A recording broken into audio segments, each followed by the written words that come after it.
Сәлем YouTube арнамның оқырмандары, бүгін сіздерге өз вариантымда тапаншаның жасалу жолын көрсететін боламын. Арнамнан алыстамаңыздар.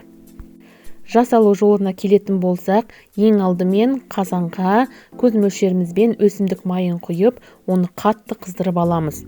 Қызғаннан кейін қант, одан кейін тауық етін саламыз.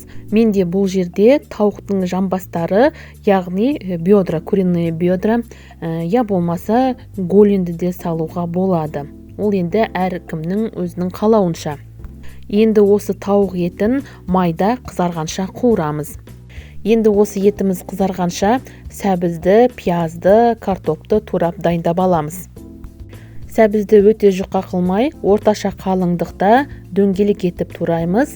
Пиязды полукольца түрінде, одан кейін картопты екіге бөліп турап алдым.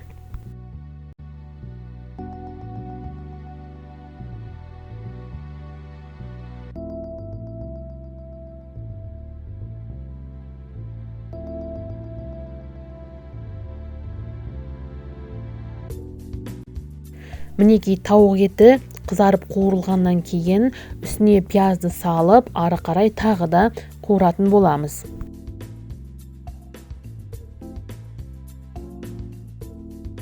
Ет пен пияз қуырылғаннан кейін үстіне соя тұздығын құйып, жақсылап араластырамыз. Осы тауық еті соя тұздығында тағы да кішкентай қуырылуы қажет.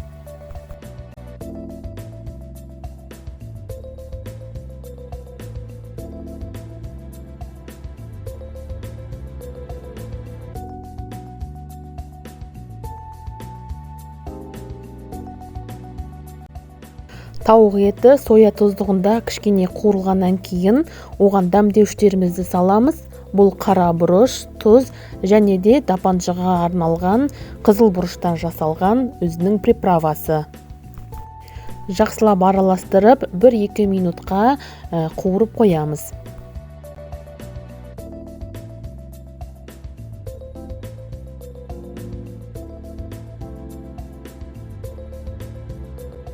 Одан кейін үстіне туралған сәбізді салып, жақсылап араластырып, тағы да 5 минут шамасында қуырып аламыз. Одан кейін сәбіз қуырылғанша болгар бұрышында турап дайындап аламыз. Мінекей сәбіз тауық етімен бірге қуырылғаннан кейін үстіне туралған картопымызды, бадян дәндерін салып, жақсылап араластырамыз. Содан кейін үстіне жылы су құйып, бұқтырып пісіреміз. Дәміне қарай тұз салуларыңызға болады.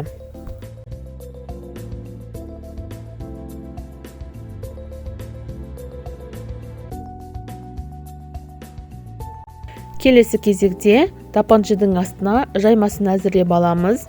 Ол үшін осы видеода көрсетілгендей қамыр илеп жаямыз.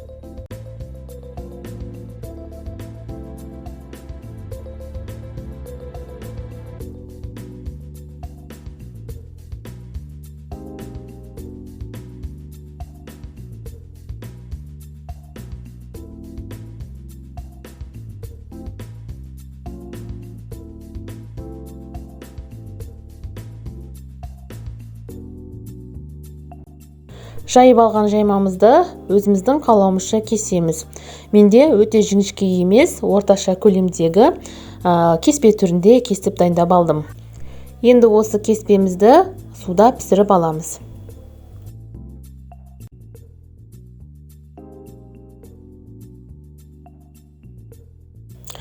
Біздің тапаншамыздың картошкасы пісуге 5 минут қалған кезде үстіне болгар бұрышын салып, ары қарай бұқтырып пісіреміз.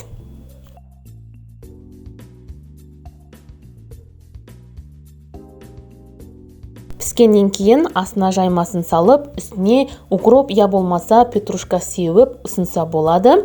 Өте дәмді болып шығады. Осы рецептпен міндетті түрде жасап көріңіздер. Астарыңыз дәмді болсын. Келесі жүздескенше.